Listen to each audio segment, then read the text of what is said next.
J'étais une personne très triste, j'étais une personne très timide, je souffrais beaucoup intérieurement, j'avais une vie dans moi, je faisais beaucoup de cauchemars, je dormais pas beaucoup la nuit à force de pleurer car j'étais triste et j'avais pas la paix intérieure. J'avais une telle peur intérieure, la timidité, toutes ces choses m'empêchaient d'avancer dans la vie. J'ai fait des propos de prière les vendredis, tous les vendredis j'étais à l'église et j'ai commencé à me donner plus à Dieu, à faire les propos, les chaînes de prière.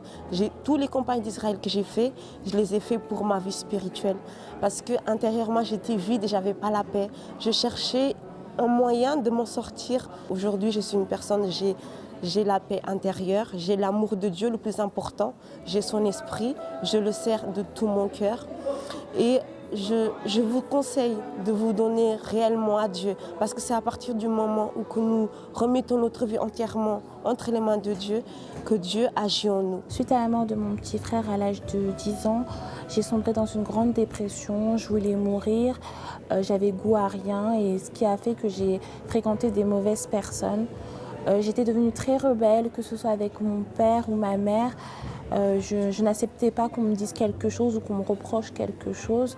Avec ma sœur aussi, c'était complètement catastrophique. Donc j'étais dans cet état-là, complètement désemparée. Ma sœur a commencé à venir au centre d'accueil universel avec ma cousine.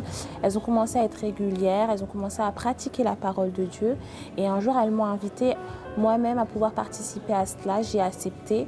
Suite à la pratique de la parole, ma vie spirituelle a complètement changé. Moi qui étais une personne angoissée, triste, qui n'avait pas confiance en moi, Dieu a commencé à agir. J'ai commencé à m'aimer tout d'abord et j'ai commencé à être délivrée mais de tout ce qui m'oppressait. J'ai pu recevoir la paix de Dieu dans ma vie et ma vie spirituelle a complètement changé suite à cela. J'avais des problèmes de stress, je faisais des crises de spasmophilie, j'étais tellement stressée, j'avais des migraines,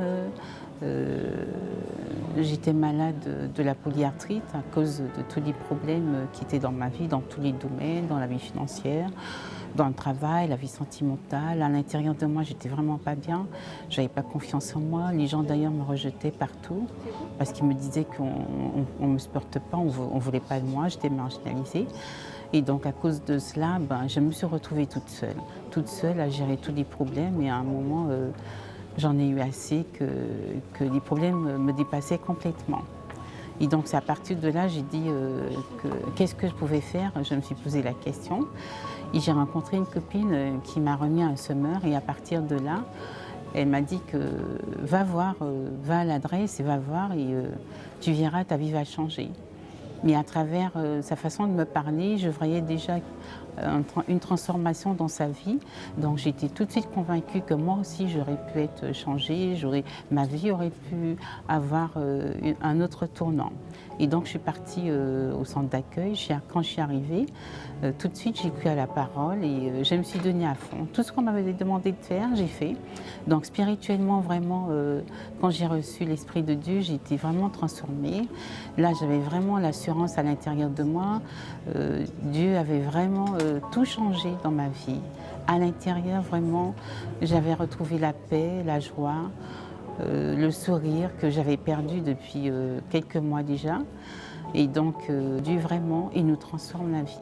Soyez bienvenus à cette émission France en direct. Beaucoup de personnes veulent avancer dans la vie et c'est comme si elles ont un mur, une muraille, une barrière devant elles et c'est impossible d'avancer.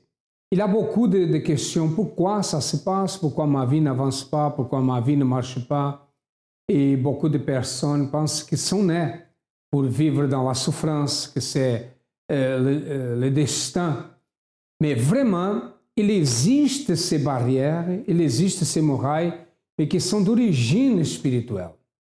Il faut faire tomber ces murailles. Si cette barrière ne tombe pas, la personne ne peut pas réussir, ne peut pas avancer. C'est ça qui se passe au centre d'accueil. Des personnes qui arrivent et sa vie ne marche pas dans la vie sentimentale, dans la vie financière, dans la santé, dans la famille. Elles font tout. Elle frappe beaucoup de portes, elle cherche partout, mais n'ont pas trouvé la solution. Et au centre d'accueil, elles rendent témoignage, parce qu'au centre d'accueil, elles ont appris à réussir et beaucoup de personnes, sont des millions déjà dans le monde, qui rendent témoignage. Écoutez l'histoire d'Alexandra. Donc avant, j'étais vraiment une personne qui vivait dans la peur, des doutes, beaucoup de complexes, beaucoup de manque de confiance en moi parce que j'étais tout le temps persécutée, j'avais beaucoup de problèmes spirituels. La nuit, c'était vraiment l'enfer pour moi. C'était pas une manière de parler, mais c'était vraiment l'enfer. Tous les soirs, je me faisais persécuter, c'était soit des cauchemars, des marées de nuit, tout le temps des rêves sur la mort, où je faisais aussi des rêves où par exemple, je me voyais en train des choses vraiment horribles, où je me voyais en train de mourir. Et tout le temps aussi, il y avait une chose qui venait m'étrangler la nuit. Et c'était comme ça tous les soirs, je voyais des ombres, j'entendais des voix. Et donc, je me réveillais tout le temps en criant, en hurlant. Du coup, le noir, je ne pouvais pas dormir sans lumière ou sans musique, c'était vraiment impossible pour moi. Pourtant, j'avais déjà un âge où normalement, ça ne devrait pas être un problème. Mais je ne pouvais pas dormir sans lumière. J'étais comme dans mon lit, j'étais tétanisée. Je pouvais avoir soif. J'étais paralysée par la peur. Ça, c'était le soir. Et c'était tellement fort qu'il y avait des fois, quand je rentrais chez moi, que j'étais toute seule, même arrivé vers 16-17 heures, juste le fait de voir ma chambre, de voir mon lit, ça me faisait... Je paniquais déjà. J'étais déjà en train de stresser parce que je savais très bien tout ce qui allait se passer pendant la nuit. Et ces persécutions-là, ça ne s'arrêtait pas que la nuit seulement, c'était aussi la journée. C'était beaucoup de fois, j'ai failli me faire écraser par des voitures et je savais très bien que c'était pas parce que j'étais pas vigilante ou que je traversais mal, c'était parce que je savais très bien qu'il y avait quelque chose qui me poursuivait. J'avais aussi des envies de me suicider, beaucoup de pulsions. Donc j'entendais, c'est comme s'il y avait une voix qui me disait « Vas-y, jette-toi sous le RER, jette-toi sur le métro, jette-toi du pont ». Ce qui fait que quand je prenais les transports en commun ou même quand je marchais à côté d'un pont, j'avais toujours peur parce que j'avais l'impression que cette pulsion, qu'un jour ou l'autre, parce que moi, ma volonté, c'était pas de me suicider, c'était vraiment de vivre.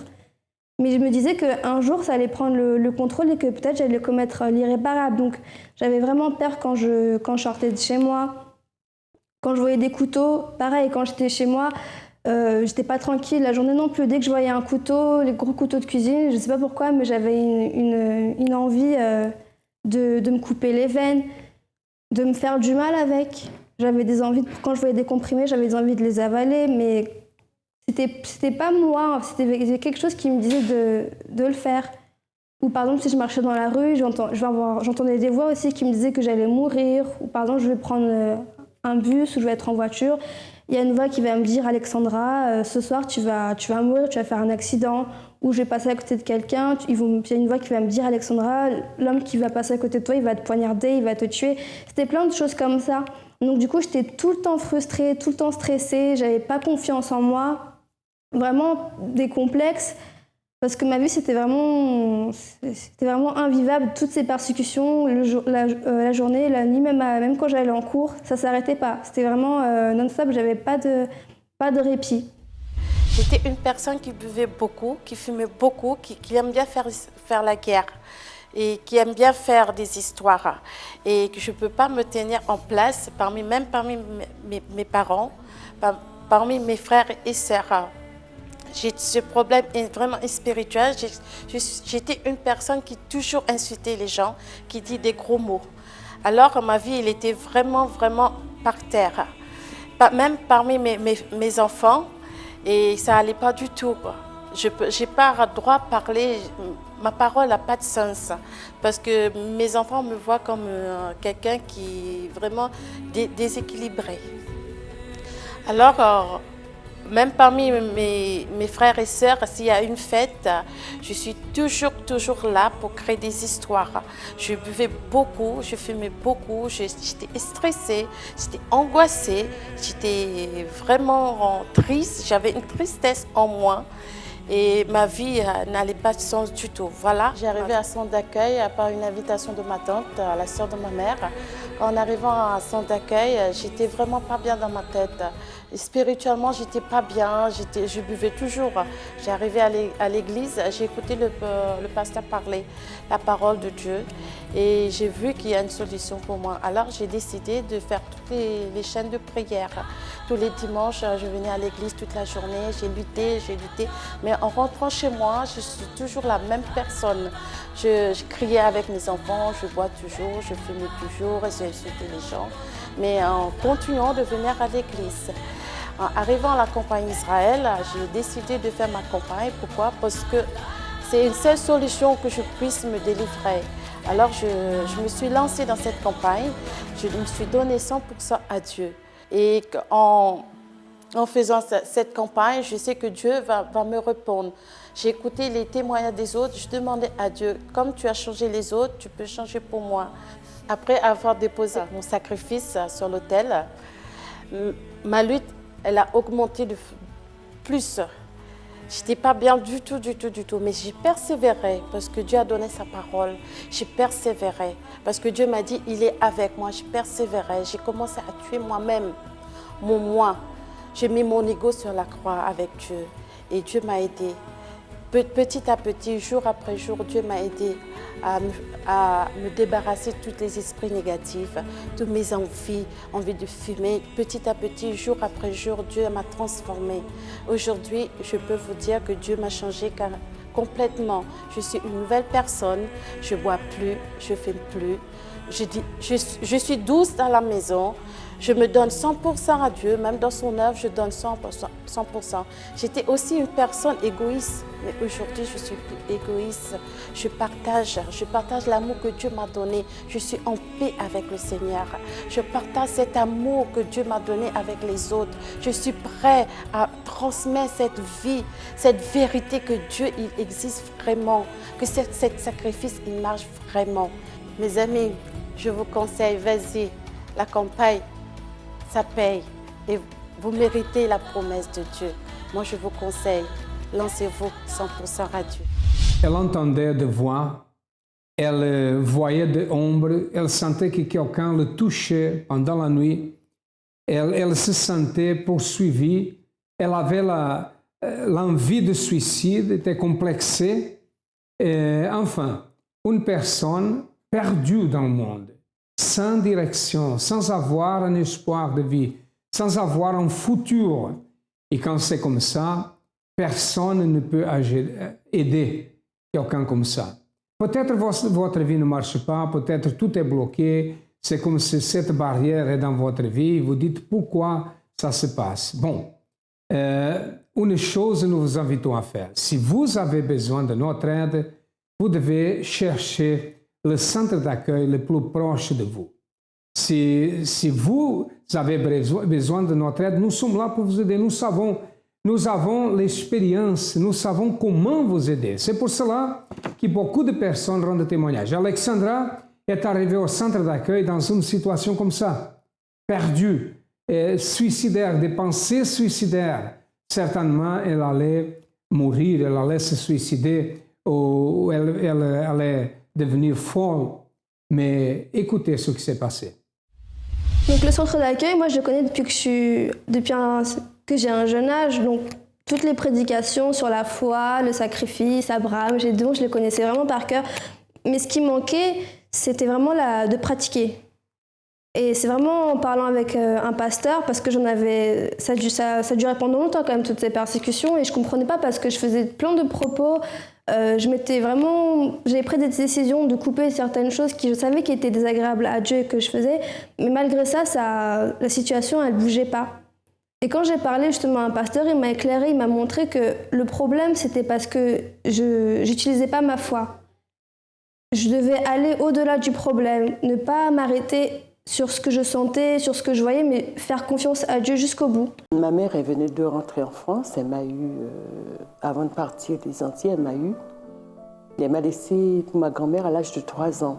Et quand elle est décédée, ma grand-mère, j'avais 11 ans, ma mère, au lieu de me prendre avec elle, elle m'a mise encore chez un oncle. Il me manquait de l'affection. Je ne comprenais pas, je regardais beaucoup les autres. Je faisais attention, je dis, et si ma mère était là, j'aurais fait pareil, elle m'aurait fait un câlin. Il me manquait cette affection. J'enviais beaucoup les autres, beaucoup les enfants de mon âge.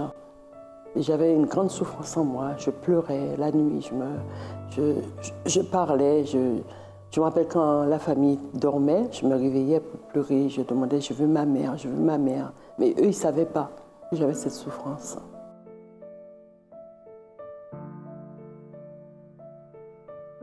À l'âge de 18 ans, en fait, au moment où je devais rentrer au lycée, c'est là que ma mère envoie une lettre.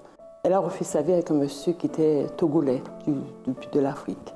Donc elle m'a repris à l'âge de 18 ans pour m'emmener en Afrique, un pays que je ne connaissais pas du tout. Donc ça a été encore une autre bataille de connaître déjà la vie de là-bas, que je ne connaissais pas, vivre encore avec ma mère, que je ne connaissais pas son caractère, elle ne me connaissait pas non plus, donc tout a été très difficile.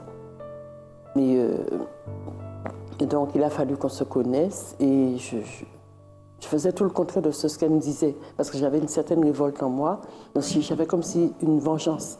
En fait, j'ai vécu avec elle en plus que 2 ans. Pour aller vivre, je suis partie chez mon père, croyant que ça aurait été mieux. Ça a été encore pire. J'avais mon travail, ma maison et tout. J'étais indépendante, je ne dépendais plus de la famille. Donc là, je menais une vie, voilà, je faisais ce que je voulais. Ce que je voulais. J'ai vécu avec 2 hommes. Je répondais, j'avais aucun respect. Et comme j'avais une bonne amie qui aimait aller danser, il me disait non, mais moi j'y allais quand même. En fait, j'étais entourée de personnes qui aimaient beaucoup aller danser. Et même en allant en discothèque, ça ne me remplissait même pas mon intérieur. J'étais vide, je revenais à la maison vide, et avec les mêmes problèmes, croyant que les problèmes allaient se résoudre. Le fait que j'étais dansée, non, je revenais à la maison, mais une fois que les problèmes revenaient dans ma tête, ça n'allait pas, je me sentais encore plus vite. J'étais en dépression parce qu'à ce moment-là, ce moment que la famille vraiment m'a tourné le dos. Parce qu'ils ont vu que voilà, tout ce qu'on leur apportait de bouche à oreille entre familles, donc ils étaient tous remontés contre moi. Donc à ce moment-là, je suis tombée dans la dépression et je suis restée 2 mois à la maison à ne pas sortir, à ne pas manger même. J'avais perdu au moins 13 kilos et j'avais beau appeler ma famille, leur dire que ça n'allait pas et je n'ai entendu personne, quoi. C'est comme si ça voulait dire c'est bien fait pour elle. Je pleurais, je restais enfermée à la maison, je ne mangeais pas, je ne travaillais pas parce que j'avais démissionné de mon poste. Par hasard, je sors et je rencontre ma cousine. Je ne lui ai jamais raconté que j'avais des problèmes, je ne lui ai pas dit. Elle était au centre d'accueil, ça faisait 1 semaine, et elle m'a dit, est-ce que ça te dit de venir avec moi aujourd'hui, de quelque part, elle ne m'a pas dit le centre d'accueil, elle m'a dit quelque part où tu vas prier, mais je pense que tu vas te sentir bien. Et j'ai trouvé que vraiment, ça tombait à pic, quoi, ce jour-là.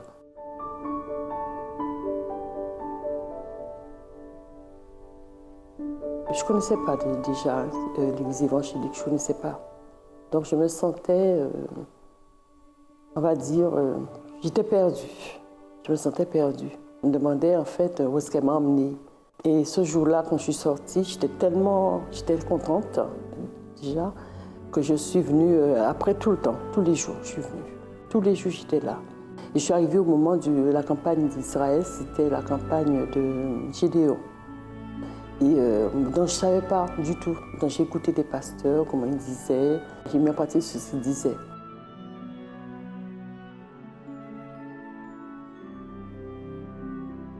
Je ne suis plus pareille, je ne suis plus la même personne. Je souris tout le temps, j'ai la joie de vivre, je suis contente. La dépression, les pleurs et tout, c'est fini tout ça. La rancune, le nombre de pardons, c'était difficile de pardonner. Moi je dirais si quelqu'un se reconnaît en moi, et de venir au centre d'accueil parce que c'est aussi bien spirituel que moral. Parce que j'ai grandi aussi, parce que côté moral, j'avais aucune direction et voilà, maintenant j'ai la direction de Dieu.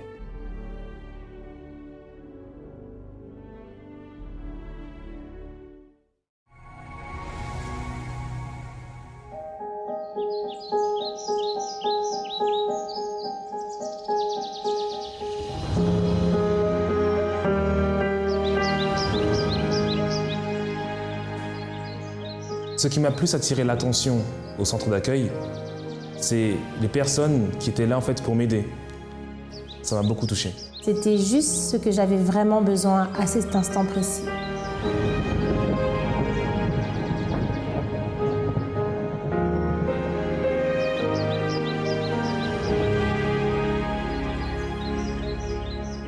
Ce qui a le plus attiré mon attention, c'était les conseils. C'était vraiment ciblé pour moi.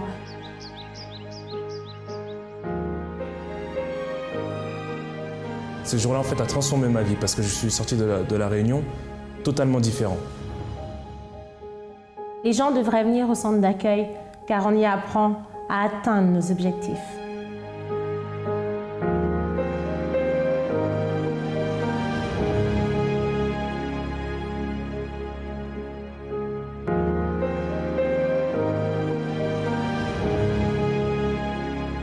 Et à part, ça n'a pas été facile de pratiquer ça tout de suite.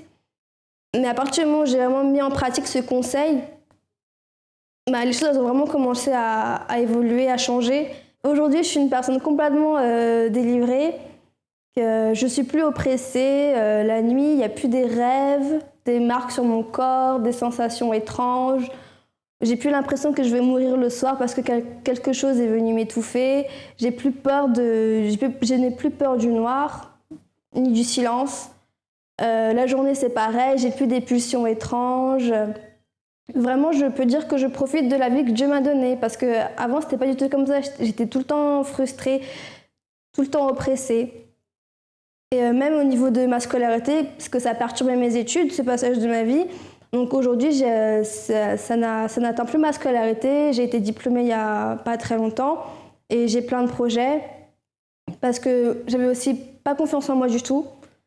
J'avais beaucoup de complexes, j'avais toujours peur de ce que les gens y pensaient de moi, j'avais toujours peur même de mon propre reflet. J'arrivais pas à me regarder dans une glace avant, dès que je voyais un miroir, il fallait que je ferme les yeux, des choses comme ça, parce que je supportais pas de voir mon reflet. Et aujourd'hui, c'est vraiment tout le contraire. La personne que je suis aujourd'hui, elle est vraiment l'opposé de Alexandra qui était avant. J'ai plein de projets, je sais que je vais les atteindre avec Dieu. À l'intérieur de moi, j'ai la paix.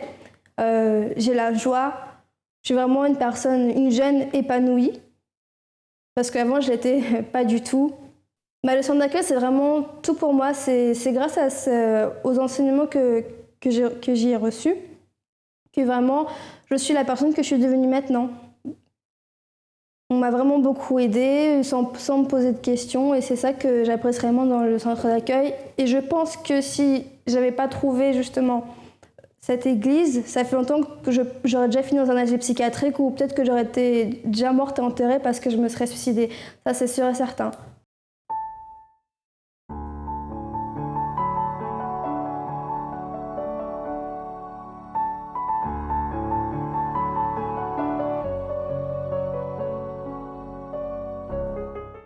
Déjà, moi, en arrivant, vraiment, j'étais pas...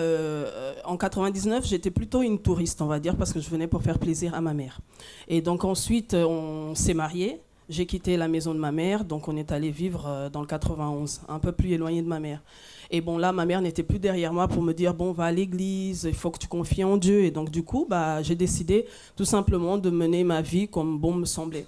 Donc on vivait déjà avant, on va dire, on vivait comme des célibataires, on faisait toujours la fête, on sortait. Mais vous étiez mariés? On était mariés, oui. On était mariés, mais... Vous êtes mariés depuis combien d'années? 12 ans maintenant. 12 ans. Oui. Donc on était mariés, mais on vivait comme des célibataires, on sortait, on allait en boîte, lui il allait avec ses amis, moi j'allais avec mes amis, parfois on allait ensemble, en groupe, des soirées, des sorties, on buvait, enfin c'était vraiment... ça n'avait rien à voir avec le mariage en lui-même. Et donc là, les problèmes ont commencé à surgir. Déjà, on a eu des problèmes au niveau du couple, bien sûr. On ne s'entendait plus, il y a eu des trahisons, des querelles, des disputes, il y a eu beaucoup de problèmes. Moi, je suis tombée en dépression. Une maladie également qui est arrivée derrière ça, que j'ai portée pendant plus de 2 ans. Donc j'avais des fortes douleurs à l'estomac, des crises que je faisais. Les médecins ne trouvaient pas la cause. Et donc j'étais triste, angoissée, avec des envies de suicide. Enfin, j'étais vraiment mal. Vous étiez quelqu'un heureuse dans cette vie-là avant? Je pensais, ouais. Je pensais que c'était bien parce que moi, avec les amis, on faisait un peu ce qu'on voulait. En fait, pour moi, oui, Je croyais que je m'amusais, mais alors c'était vraiment des plaisirs, on va dire, anodines, quoi. Ça n'allait pas loin, en fait, hein, parce que la réalité me rattrapait quand je rentrais à la maison. Quand je rentrais, donc, je voyais vraiment la réalité. Donc, en fait, je sortais, j'oubliais que, du moment où je sortais, elle était enceinte, à 8 mois de grossesse, je pense même. 8 mois, 8 mois de grossesse, je partais danser avec mes copains, ils venaient me chercher, on partait. Je me souciais même pas d'elle, quoi. Je me disais, bon, elle est à la maison, c'est bon, il n'y a pas de problème et tout. J'allais danser, je m'amusais. Et c'est en rentrant que ma réalité, elle était toujours là, en fait. Je n'en pouvais plus parce que j'étais arrivée au stade de vouloir me m'ôter la vie. Je voulais vraiment partir. À un moment donné, je suis arrivée un jour, j'ai pris la voiture, j'ai roulé, je voulais plus m'arrêter, en fait. Je me suis dit, bah, là où je vais arriver, si c'est contre un arbre, si c'est contre un mur, bah, ça sera fini, en fait. J'ai tout simplement dit, mon Dieu, j'en peux plus. Alors si tu existes, il faut que tu montres. Dans ma vie, il faut que tu le montres. Je vais faire ce qui est en mon pouvoir. Ce que les hommes de Dieu vont me demander de faire, je vais le faire, je vais appliquer, mais je veux voir la transformation dans ma vie. Qu'est-ce que Dieu a fait dans votre vie? Alors au jour d'aujourd'hui, qu'est-ce que Dieu a fait? Bah, déjà, il m'a guéri. Il a enlevé la dépression que j'avais en moi. Il m'a rétabli. Il m'a donné son esprit. Aujourd'hui, je suis une personne complètement transformée. Il a béni mon mariage également. Aujourd'hui, notre mariage n'a rien à voir avec celui qu'on avait avant, qui était même inexistant, je dirais. Aujourd'hui, on recommence, on va dire. Aujourd'hui, notre vie, que ça soit professionnelle, parce qu'il y avait un problème, un blocage aussi au niveau de la vie professionnelle, mais surtout de son côté à lui. Aujourd'hui, bah, sa vie professionnelle est rétablie également, donc il est béni également de ce côté-là. Et en pleurant même, j'avais dit à mon épouse, c'est fini, plus jamais il y aura des larmes de tristesse dans notre vie. Et j'avais dit, mon Dieu, plus jamais ton nom sera dans la honte dans ma vie. Le centre d'accueil, c'est vraiment l'école de la vie. C'est ici où j'ai grandi, j'ai appris tellement de choses. La femme que je suis devenue aujourd'hui, bah, c'est grâce au centre d'accueil, en fait. Aujourd'hui, Alexandra, c'est une autre personne. Elle dort bien, n'a plus d'insomnie, n'a plus de pensées suicidaires, n'a plus de voix qu'elle écoute, des ombres qu'elle puisse voir. Aujourd'hui, elle est une personne diplômée, elle est une personne complètement transformée. Elle a eu une transformation. Et ça se passe dans la vie de beaucoup de personnes. Et elle a dit que si n'était pas le centre d'accueil, elle était dans une clinique psychiatrique ou peut-être elle était déjà morte. Et vous, comment va votre vie? Quelle est l'aide que vous avez besoin?